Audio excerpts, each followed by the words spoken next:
Students, ഇന്ന് നമ്മൾ discuss ചെയ്യുന്നത് ഓട്ടോമൊബൈൽ ട്രാൻസ്മിഷൻ മൊഡ്യൂൾ 1 പാർട്ട് 3 ആണ്. കഴിഞ്ഞ ക്ലാസ്സിൽ നമ്മൾ ഡിസ്കസ് ചെയ്തത് ലേ out of 4-wheel drive vehicle. Next എന്താണ് ക്ലച്ച് എന്ന് നമ്മൾ ഡിസ്കസ് ചെയ്തു. Next function of clutch discuss ചെയ്തു. ഇനി നമുക്ക് ഡിസ്കസ് ചെയ്യാനുള്ളത് ടൈപ്സ് ഓഫ് ക്ലച്ചസ് ആണ്. അപ്പോൾ ക്ലച്ചുകളെ നമ്മൾ ബ്രോഡ്ലി രണ്ടായിട്ട് ക്ലാസിഫൈ ചെയ്യാൻ പറ്റും. പോസിറ്റീവ് എൻഗേജ്ഡ് ക്ലച്ചുകൾ and gradually engaged clutches. Positive engaged ക്ലച്ചുകളും ഉണ്ട്, ഗ്രാജുവലി എൻഗേജ്ഡ് ക്ലച്ചസും ഉണ്ട്. നമ്മൾ വാഹനങ്ങളിൽ മെയിൻ ക്ലച്ചായിട്ട് യൂസ് ചെയ്യുന്നത് ഗ്രാജുവലി എൻഗേജ്ഡ് ക്ലച്ചുകളാണ്. എന്നാൽ പഴയ കാലത്ത് ഗിയർ ബോക്സിനകത്തൊക്കെ, അതുപോലെ ചില ഇൻഡസ്ട്രീസിലൊക്കെ ഇപ്പോഴും യൂസ് ചെയ്യുന്നതും, ഇപ്പോഴും നമ്മളെ ഗിയർ ബോക്സിനകത്തൊക്കെ സിങ്ക്രണൈസർ യൂണിറ്റിൻ്റെ അകത്ത് ക്ലച്ചസ് ഉണ്ട്, ഡോഗ് ക്ലച്ചസ്. അത് പോസിറ്റീവ് എൻഗേജ്ഡ് ക്ലച്ചാണ്. പോസിറ്റീവ് എൻഗേജ്ഡ് ക്ലച്ച് എന്ന് പറഞ്ഞാൽ നമുക്കത് റസ്റ്റിലായിട്ടുള്ള രണ്ട് ഷാഫ്റ്റുകൾ, റസ്റ്റിൽ എന്ന് പറഞ്ഞാൽ രണ്ട് ഷാഫ്റ്റും കറങ്ങിക്കൊണ്ടിരിക്കുകയല്ല, രണ്ട് ഷാഫ്റ്റും റസ്റ്റിലായിട്ടുള്ള ഷാഫ്റ്റുകളാണ്. എന്നിട്ട് തമ്മിൽ നമ്മൾ ആദ്യം എൻഗേജ്മെൻറ്റ് ചെയ്തതിന് ശേഷം പിന്നെ നമ്മൾ പവർ ട്രാൻസ്മിറ്റ് ചെയ്യും. അങ്ങനത്തേതാണ് പോസിറ്റീവ് എൻഗേജ്ഡ് ക്ലച്ച്. എന്നാൽ അപ്പോൾ അവിടെ നമ്മൾ സഡനായിട്ട് എൻഗേജ്മെൻറ്റ്, ഇനി രണ്ടും കറങ്ങുന്ന ഇടയിൽ നമ്മൾ എൻഗേജ് ചെയ്യുകയാണെങ്കിൽ പോലും അവിടെ ഗ്രാജുവലായിട്ട് എൻഗേജ് ചെയ്യാൻ കഴിയില്ല. ഇവിടെ ഡോഗ് ക്ലച്ചുകൾ എന്ന് പറയുന്നത് രണ്ടിലും ടീത്തുകളാണ് ഉണ്ടാവുക. പല്ലുകളുള്ള രണ്ട്, ഒരു ഇന്നർ ടീത്തും ഒരു ഔട്ടർ ടീത്തുള്ള, അല്ലെങ്കിൽ രണ്ട് ടീത്തുകൾ ഇൻക്ലൈൻഡ് ആയിട്ടുള്ള, അല്ലെങ്കിൽ ടീത്തുകൾ ആൾട്ടർനേറ്റീവ് ആയിട്ടുള്ള രണ്ട് യൂണിറ്റ്സ് ആണ് ഇതിനുണ്ടാവുക. അത് തമ്മിൽ മെഷ് ചെയ്യുന്ന സമയത്ത് അവിടെ തമ്മിൽ പവർ ട്രാൻസ്മിറ്റ് ചെയ്യും. അതാണ് പോസിറ്റീവ് എൻഗേജ്ഡ് ക്ലച്ച്. ഇപ്പോൾ സാധാരണ പോസിറ്റീവ് എൻഗേജ്ഡ് ക്ലച്ചസ് ഇതുപോലെ ഉണ്ടാവുക. ഒരു ഡോഗ് ക്ലച്ചസ് നിങ്ങൾ കണ്ടിട്ടുണ്ടാവും. ഇത് ജസ്റ്റ് സാധാരണ ഈ രണ്ട് ഷാഫ്റ്റുകളും തമ്മിൽ കണക്ട് ചെയ്യാൻ ഹെൽപ്പ് ചെയ്യുന്നു. പക്ഷേ ഇതിൻ്റെ ഡോഗ് ടീത്ത് നമ്മൾ മെഷ് ചെയ്യുന്ന, ഇത് റാപ്പിഡ് മെഷാണ് കിട്ടുക. നമുക്ക് സഡൻ ആയിട്ടുള്ള മെഷിങ് ആണ് കിട്ടുക. ഗ്രാജുവലി ഉള്ള മെഷിങ് നമുക്ക് കിട്ടില്ല, സ്മൂത്ത് എൻഗേജ്മെൻറ്റ്. ഇത് സാധാരണ രണ്ട് ഷാഫ്റ്റുകളും ഒന്നെങ്കിൽ ചെറിയ RPM റൊട്ടേറ്റ് ചെയ്യുക, അല്ലെങ്കിൽ രണ്ടും തീരെ സ്റ്റേഷനറി ആയിട്ട് നിൽക്കുന്ന സമയത്ത് എൻഗേജ്മെൻറ്റ് ചെയ്തിട്ട് പിന്നെ നമ്മൾ റൊട്ടേറ്റ് ചെയ്യുക, അങ്ങനെയാണ്, അല്ലെങ്കിൽ ഡ്രൈവ് ട്രാൻസ്മിറ്റ് ചെയ്യുക. അങ്ങനത്തെ കണ്ടീഷൻസിലാണ് സാധാരണ പോസിറ്റീവ് ക്ലച്ചസ് യൂസ് ചെയ്യാറുള്ളത്. എന്നാൽ വാഹനങ്ങളിലൊക്കെ ഇപ്പോൾ യൂസ് ചെയ്യുന്ന സാധാരണ ക്ലച്ചുകൾ എന്ന് പറയുന്നത് ഗ്രാജുവലി എൻഗേജ്ഡ് ക്ലച്ചസ് ആണ്. അപ്പോൾ അതാണ് നമ്മൾ ടൈപ്സ് ഓഫ് ക്ലച്ചസ് ഫസ്റ്റ് നമ്മൾ ക്ലാസിഫൈ ചെയ്തത്. ക്ലച്ചിനെ നമ്മൾ പോസിറ്റീവ് എൻഗേജ്ഡും ഗ്രാജുവലി എൻഗേജ്ഡും ക്ലാസിഫൈ ചെയ്യാൻ പറ്റും. അത് തന്നെ പോസിറ്റീവ് എൻഗേജ്ഡ് ക്ലച്ചസ് പെട്ടതാണ് ഡോഗ് ക്ലച്ചസ്. ഇനി നമുക്ക് ഇമ്പോർട്ടൻ്റ് ആയിട്ടുള്ള ഗ്രാജുവലി എൻഗേജ്ഡ് ക്ലച്ചസ് ആണ്. അത് വീണ്ടും നമ്മൾ ക്ലാസിഫൈ ചെയ്യുന്നു. രണ്ട് ടൈപ്പ് ഉണ്ട്, frictional clutches and fluid coupling. Frictional clutches എന്നാൽ ആ വാക്കിൽ നിന്ന് കിട്ടും, ഫ്രിക്ഷൻ ഉപയോഗിച്ചിട്ടാണ് അവിടെ രണ്ട് മെറ്റലുകൾ അല്ലെങ്കിൽ രണ്ട് മെറ്റീരിയൽ തമ്മിലുള്ള ഫ്രിക്ഷൻ കാരണമാണ് അവിടെ പവർ ട്രാൻസ്മിഷൻ അല്ലെങ്കിൽ ക്ലച്ചിൻ്റെ എൻഗേജ്മെൻറ്റ് നടക്കുന്നത്. അങ്ങനെയുള്ളതാണ് ഫ്രിക്ഷണൽ ക്ലച്ചസ്. എന്നാൽ ഫ്ലൂയിഡ് കപ്ലിംഗ് എന്ന് ഉദ്ദേശിക്കുന്നത് അവിടെ ഒരു ഫ്ലൂയിഡ് അല്ലെങ്കിൽ ഒരു ഓയിലിൻ്റെ സഹായത്തോടെ അല്ലെങ്കിൽ ഒരു ഫ്ലൂയിഡിൻ്റെ സഹായത്തോടെയാണ് അവിടെ പവർ ട്രാൻസ്മിഷൻ നടക്കുന്നത്. അതുകൊണ്ടാണ് അതിന് ഫ്ലൂയിഡ് കപ്ലിംഗ് എന്ന് വിളിക്കാറുള്ളത്. അപ്പോൾ ആദ്യം നമ്മൾ ഫ്രിക്ഷണൽ ക്ലച്ചസിനെ ഡിസ്കസ് ചെയ്യുന്നു, എന്നിട്ട് ഫ്ലൂയിഡ് കപ്ലിംഗ് ഡിസ്കസ് ചെയ്യും. ഇനി ഫ്രിക്ഷണൽ ക്ലച്ചസ് വീണ്ടും നമ്മൾ ക്ലാസിഫൈ ചെയ്യുന്നുണ്ട്, dry frictional clutches and wet frictional clutches. Dry ആയിട്ടുള്ള ഫ്രിക്ഷണൽ ക്ലച്ചസ് എന്ന് പറഞ്ഞാൽ ആ ഫ്രിക്ഷണൽ ക്ലച്ചസിൻ്റെ ഇടയിൽ നമ്മൾ പിന്നെ ഒരു ഓയിലോ അല്ലെങ്കിൽ ഫ്ലൂയിഡ് യൂസ് ചെയ്യില്ല. വെറ്റ് ക്ലച്ചസ് ആകുമ്പോൾ അത് ഓയിലിൽ ഡിപ്പ് ചെയ്തിട്ട് കിടക്കുന്ന ടൈപ്പ് വെറ്റ് ടൈപ്പ് ആയിരിക്കും. അത് ഓയിലിൽ ഇമ്പിഞ്ച് ചെയ്തിട്ടുള്ള ടൈപ്പ് ഫ്രിക്ഷണൽ ക്ലച്ചസ് ആയിരിക്കും. അപ്പോൾ frictional clutches dry frictional clutches ഉണ്ട്, വെറ്റ് ഫ്രിക്ഷണൽ ക്ലച്ചസ് ഉണ്ട്. ഇനി ഡ്രൈ ഫ്രിക്ഷണൽ ക്ലച്ചസ് വീണ്ടും നമ്മൾ ക്ലാസിഫൈ ചെയ്യാണ്. ഒരുപാട് ടൈപ്സ് ഉണ്ട്. Cone clutch, single plate clutch, multi plate clutch, diaphragm clutch, semi centrifugal clutch and centrifugal clutches. ഇത്രയും ഡ്രൈ ഫ്രിക്ഷണൽ ക്ലച്ചസ് ഉണ്ട്. ഇനി നമുക്ക് ഓരോന്നോരോന്ന് ഡിസ്കസ് ചെയ്യാണ് നമ്മൾ ഡ്യൂട്ടി എന്ന് പറഞ്ഞാൽ. അതിനു മുന്നേ റിക്വയർമെൻറ്റ്സ് ഓഫ് ക്ലച്ച് നമ്മൾ പറയാനുണ്ട്. ക്ലച്ചിന് എന്തെല്ലാം റിക്വയർമെൻറ്റ്സ് ആവശ്യമുണ്ട്, ക്ലച്ച് എങ്ങനെ ആയിരിക്കണം, ഫങ്ഷൻ ഓഫ് ക്ലച്ച് എന്ന് പറഞ്ഞു. ക്ലച്ചിൻ്റെ ഫങ്ഷൻ നമ്മൾ ആൾറെഡി പറഞ്ഞു. ഇനി റിക്വയർമെൻറ്റ്സ് ഓഫ് ക്ലച്ച്, ക്ലച്ച് എന്തെല്ലാം റിക്വയർമെൻറ്റ്സ് ക്ലച്ചിന് ഉണ്ടായിരിക്കണം എന്നുള്ളതാണ് നമ്മൾ പറയുന്നത്. First of all, it should be gradually engaged അല്ലെങ്കിൽ engaged gradually to avoid sudden jerks. ഈ നമ്മൾ ഗ്രാജ്വലി എൻഗേജ്ഡ് ടൈപ്പ് ക്ലച്ചിന് അല്ലെങ്കിൽ വാഹനത്തിൽ യൂസ് ചെയ്യുന്ന ക്ലച്ചിൻ്റെ റിക്വയർമെൻറ്റ്സ് ആണ് നമ്മൾ ഇവിടെ ഉദ്ദേശിക്കുന്നത്. ആ ക്ലച്ചിന് അതിൻ്റെ ഒരു റിക്വയർമെൻറ്റ്, മസ്റ്റ് ആയിട്ടുള്ള റിക്വയർമെൻറ്റ് എന്ന് പറയുന്നത് it should be engaged gradually to avoid sudden jerks. Jerking തീരെ ഇല്ലാതെ, സഡൻ ജർക്കിങ് ഇല്ലാതെ സ്മൂത്തായിട്ട് ക്ലച്ച് എൻഗേജ്മെൻറ്റും ഡിസെൻഗേജ്മെൻറ്റും നടക്കണം. ഗ്രാജ്വലി എൻഗേജ്ഡ് ആയിരിക്കണം എന്നുള്ളതാണ് ഫസ്റ്റ് റിക്വയർമെൻറ്റ് നമ്മുടെ വാഹനത്തിൻ്റെ കേസ്.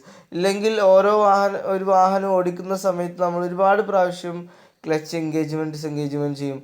ആ സമയത്തൊക്കെ ജർക്കിങ് അല്ലെങ്കിൽ സഡൻ ജർക്കുകൾ അല്ലെങ്കിൽ വൈബ്രേഷൻസ് കൂടുതൽ അനുഭവപ്പെട്ട് കഴിഞ്ഞാൽ, ജർക്കിങ് അനുഭവപ്പെട്ട് കഴിഞ്ഞാൽ ആ വാഹനത്തിൽ നമുക്ക് യാത്ര ചെയ്യാൻ തീരെ കംഫർട്ട് ഉണ്ടാവില്ല.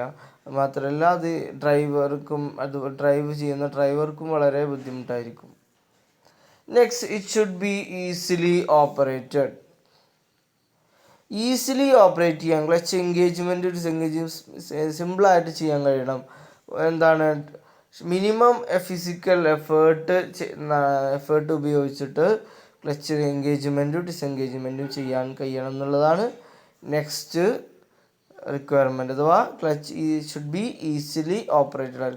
വളരെ റിസ്കി ആയിട്ട് ഓപ്പറേറ്റ് ചെയ്യാൻ കഴിയുന്ന ക്ലച്ചാണെങ്കിൽ നമുക്ക് ആ വാഹനം ഓടിക്കാൻ വളരെ ബുദ്ധിമുട്ടായിരിക്കും. Next, it should be dynamically balanced. Rotate ചെയ്യുന്നതാണ് എൻജിനും ക്ലച്ചസൊക്കെ. വൺസ് എൻജിനുമായി ഫ്ലൈവീലുമായി ക്ലച്ച് എൻഗേജ്ഡ് ആയി കഴിഞ്ഞാൽ ക്ലച്ചും റൊട്ടേറ്റ് ചെയ്യും. അപ്പോൾ it should be dynamically balanced ആയിരിക്കണം. ഡൈനാമിക്കലി ബാലൻസ്ഡ് ആവും എന്ന് പറഞ്ഞു കഴിഞ്ഞാൽ റൊട്ടേറ്റ് ചെയ്യുന്ന സമയത്ത് അതിൻ്റെ എല്ലാ പോയിൻറ്റ്സിനും സെൻട്രലിലേക്ക്, അതിൻ്റെ ആക്സിസ് ഓഫ് റൊട്ടേഷനിലേക്ക് വെയിറ്റ് ആക്ട് ചെയ്യുമ്പോഴാണ് അത് യൂണിഫോമായിട്ട് റൊട്ടേറ്റ് ചെയ്യുള്ളൂ, ഡൈനാമിക്കലി ബാലൻസ്ഡ് ആവുക എന്ന് പറയുന്നത്. അപ്പോൾ ഡൈനാമിക്കലി ബാലൻസ്ഡ് ആയിരിക്കണം.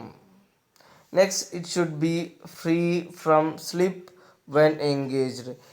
ക്ലച്ച് എൻഗേജ് ചെയ്ത് കഴിഞ്ഞാൽ പിന്നെ അത് സ്ലിപ്പ് ചെയ്യാൻ പറ്റില്ല, സ്ലിപ്പായി പോകാൻ പാടില്ല. സ്ലിപ്പാകാന്ന് പറഞ്ഞാൽ ക്ലച്ച് എൻഗേജ് ചെയ്യുന്ന ഭാഗം എന്താ സ്ലിപ്പായി പോകുകയെന്ന് പറഞ്ഞാൽ ഒന്നൊന്നിൻ്റെ മേലെ കിടന്ന് റൊട്ടേറ്റ് ചെയ്ത് കഴിഞ്ഞാൽ അവിടെ പവർ ട്രാൻസ്മിഷൻ നടക്കില്ല.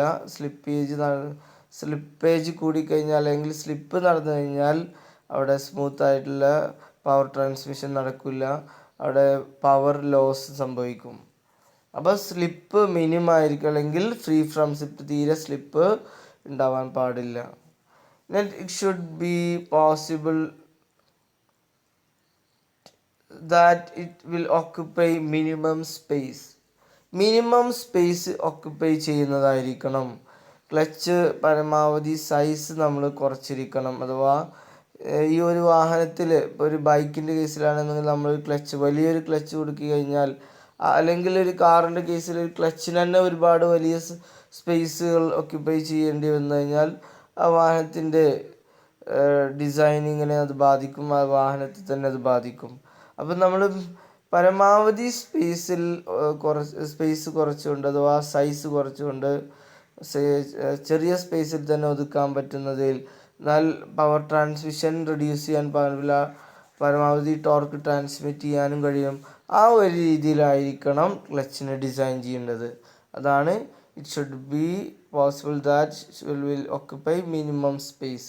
മിനിമം സ്പേസ് ഓക്യുപ്പൈ ചെയ്യാവുന്ന രീതിയിലായിരിക്കണം ക്ലച്ച് എന്ന് പറയുന്നത് ഡിസൈൻ ചെയ്യേണ്ടത്. Next should be easily accessible and have simple means of adjustment. Clutch തേയ്മാനം സംഭവിക്കും. കുറച്ചു കാലം നമ്മളൊരു വാഹനം റൺ ചെയ്ത് കഴിഞ്ഞാൽ ക്ലച്ച് അഡ്ജസ്റ്റ്മെൻറ്റ് ചെയ്യേണ്ട ആവശ്യം വരും. കാരണം ക്ലച്ച് തേയ്മാനം വരും. കാരണം ഇതിൻ്റെ അകത്ത് ഫ്രിക്ഷണൽ മെറ്റീരിയൽസ് ആകുമ്പോൾ, പ്രത്യേകിച്ച് ഫ്രിക്ഷണൽ ക്ലച്ചസിൻ്റെ കേസിലാണ് ഇത് കൂടുതൽ പറയാൻ പറ്റുക. കാരണം എന്താണ്, ഫ്രിക്ഷണൽ ക്ലച്ചസ് ആകുമ്പോൾ ക്ലച്ച് ഡിസ്ക് അല്ലെങ്കിൽ ക്ലച്ച് പ്ലേറ്റ് കുറച്ച് കഴിയുമ്പോൾ തേയ്മാനം സംഭവിക്കും. അപ്പോൾ നമ്മൾ ആ ക്ലച്ചിനെ അഡ്ജസ്റ്റ് ചെയ്യേണ്ടി വരും. അപ്പോൾ നമുക്ക് സിമ്പിളായിട്ട് അഡ്ജസ്റ്റ് ചെയ്യാനും ഈസിലി ആക്സസ് ചെയ്യുന്ന സ്ഥലത്ത് ഈസിലി ആയിട്ട് ആക്സസ് ചെയ്യാൻ എൻജിൻ കമ്പാർട്ട്മെൻ്റ് അകത്ത് ഉള്ളിലെവിടെയും കൊണ്ടുവച്ച് കഴിഞ്ഞാൽ നമുക്ക് ആക്സസ് ചെയ്യാൻ കഴിയില്ല. നമുക്ക് അതിനെ ആക്സസ് ചെയ്തിട്ട് നമുക്ക് സിമ്പിളായിട്ട് അഡ്ജസ്റ്റ് ചെയ്യണമെങ്കിൽ നമുക്ക് എപ്പോഴും നമുക്ക് കൈയെത്തുന്ന സ്ഥലത്തോ അല്ലെങ്കിൽ നമ്മൾ ടൂൾസ് ഉപയോഗിച്ചിട്ട് ഈസിലി അഡ്ജസ്റ്റ് ചെയ്യാൻ പറ്റുന്ന സൗകര്യമുള്ള സ്ഥലത്തോ ആയിരിക്കണം ക്ലച്ച് നമ്മൾ പ്ലേസ് ചെയ്യേണ്ടത്. അതാണ് it should be easily accessible and has simple means of adjustment എന്ന് പറയാൻ ഉദ്ദേശിച്ചത്. Next it should B suitable. It should have suitable mechanism. It should have എന്നാണ് വേണ്ടത് കേട്ടോ, ബി അല്ല. It should have suitable mechanism to damp vibrations and to eliminate noise producing during power transmission. Power transmission നടക്കുന്ന സമയത്ത് ഉള്ള vibrations damp ചെയ്യാനുള്ള mechanisms അതിൻ്റെ കൂടെ പ്രൊവൈഡ് ചെയ്യണം.